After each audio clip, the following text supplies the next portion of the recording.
Hey everyone. It is barely the middle of August, and I'm still doing the fundraiser read for the American Cancer Society. Uh, so since I finished The Accused, I'm going to move on to the next one in the series, and that's The Activist.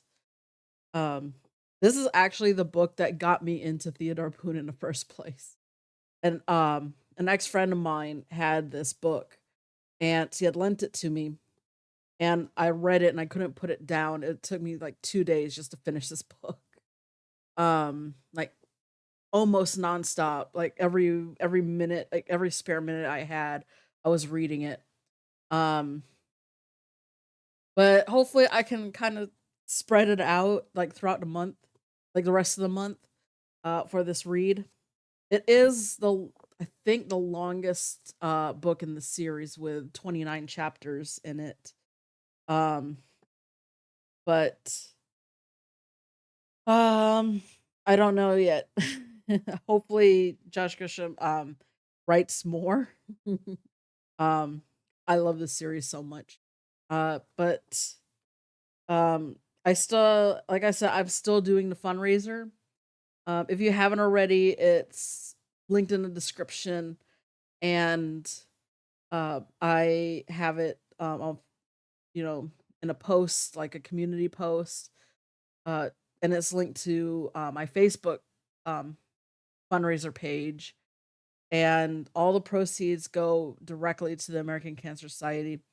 I'm not requiring you to donate. Like you can if you want, if you feel like you can afford to.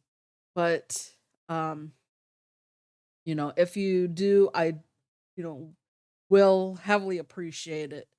Um, and all the proceeds go directly to the American Cancer Society.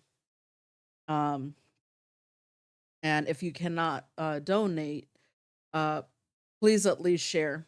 I want to get this spread out as much as possible.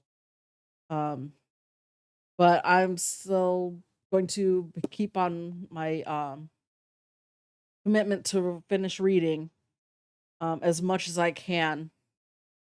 Um, but um, I guess that's it for the intro, and let's just get to it. All right. Chapter 1. The opponent from was a team from Central, the other school in town, and a great rival of Strattonburg Middle School. Whenever there was a game or a match or a contest of any sort against Central, the tensions were higher, the crowds were bigger, and things just seemed more important. This was true even for a debate. 1 month earlier, the SMS 8th grade debate team had won at Central in a packed auditorium, and when the decision was announced by the judges, the crowd was not happy. There were a few boos, though these were quickly hushed. Good behavior and sportsmanship were expected, regardless of the contest. Strattonburg's captain was Theodore Boone, who was also the anchor, the closer, the go-to guy when the pressure was on. Theo and his team had never lost, though they were not quite undefeated. 2 months earlier, they had tied with the MSS girls team after a rowdy debate on the issue of raising the driving age from 16 to 18. But Theo wasn't thinking about the other debates at the moment. He was on stage, seated at the folding table, Aaron on one side and Joey on the other, all three young men in coats and ties and looking quite snappy, and all three staring across the stage at the team from Central. Mr. Mount, Theo's advisor, friend, and debate coach, was speaking into a microphone and saying, "And now the final statement by Strattonburg from Theodore Boone." Theo glanced at the crowd. His father was sitting in the front row. His mother, a busy divorce lawyer, was tied up in court and upset that she was missing her only child in action. Behind Mr. Boone was a row of girls, including April Finnemore, one of Theo's closest friends, and Haley Kershaw, the most popular girl in the entire 8th grade. Grouped behind the girls were a bunch of teachers. Madame Monique from Cameroon, who taught Spanish and was Theo's second favorite, after Mr. Mount, of course. Miss Garman, who taught geometry. Miss Everly, who taught English. Even Miss Gladwell, the principal, was there. All in all, a nice crowd for a debate anyway. For a basketball or football game, there would have been twice as many spectators. But then those teams had more than the three contestants per side, and frankly, they were more exciting to watch. Theo tried not to consider these things, though it was difficult. Asthma condition prohibited him from participating in organized sports, so this was his chance to compete before spectators. He loved the fact that most of his classmates were terrified of speaking in public, while he enjoyed the challenge. Justin could dribble a basketball between his legs and pin and hit three-pointers all day long, but when called on in class, he was as timid as a 4-year-old. Brian was the fastest 13-year-old swimmer in Strattonburg, and he enjoyed the confident swagger of a great athlete, but put him in front of a crowd and he wilted. Not Theo. Theo spent as little time in the bleachers cheering for the other kids. Instead, he hung around courtrooms and watched lawyers battle before juries and judges.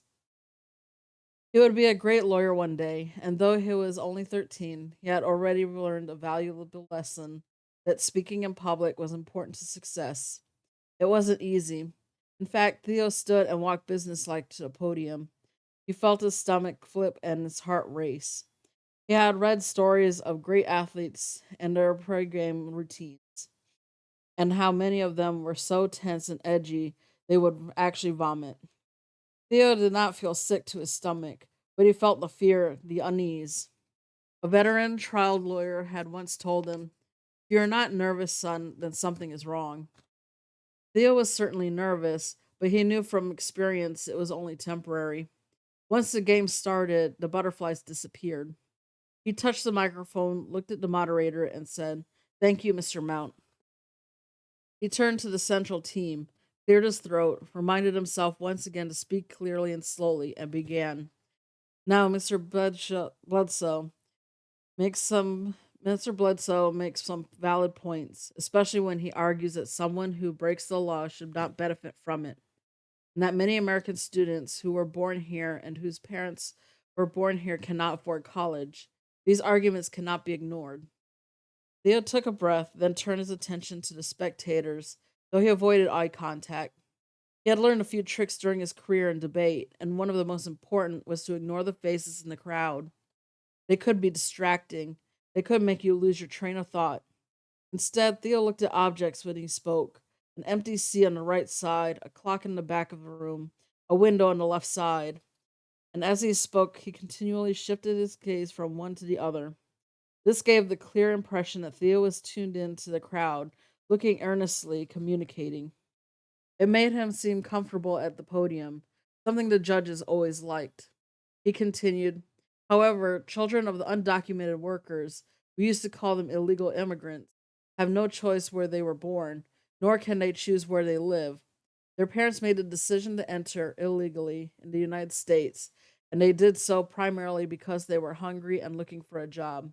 It's not fair to punish the children for what their parents did. We have students in this school and at Central and at every school in this district who are not supposed to be here because their parents broke the law. But we admit them, accept them, and our system educates them. In many cases, they are our friends. The issue was red hot. There was a noisy movement sweeping across the state to prohibit the children of undocumented workers from enrolling in public colleges.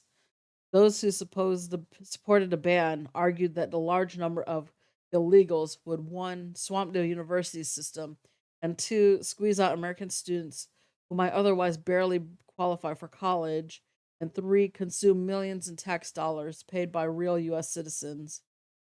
The Central team had done a good job in making these points so far in the debate. Theo went on. The law requires the school system and every school system in the state to accept and educate all students, regardless of where they came from. The state has to pay for the first 12 years.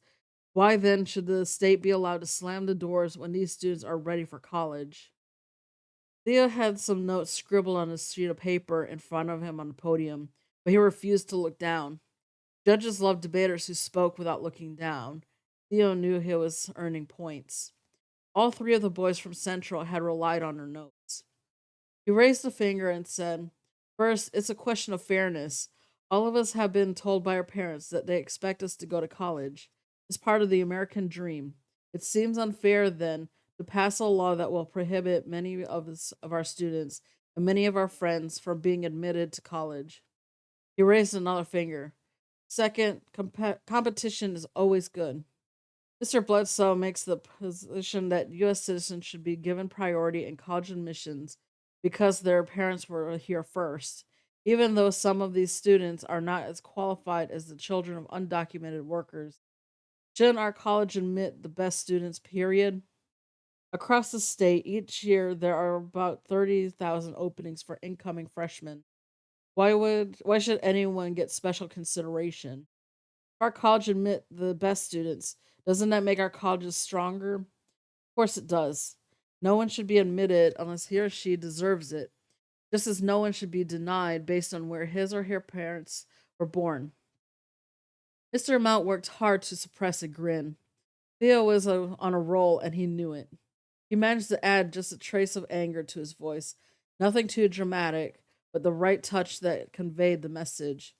This was so obvious. How can anyone argue with me?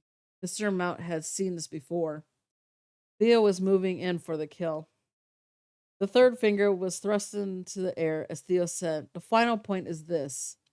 He paused and took a breath and looked around the auditorium as though his final point, whatever it may be, was going to be so true and so clear that no one in the room could have any doubt. There are many studies proving that people with college degrees have more opportunities, better jobs, and higher salaries than people without college degrees.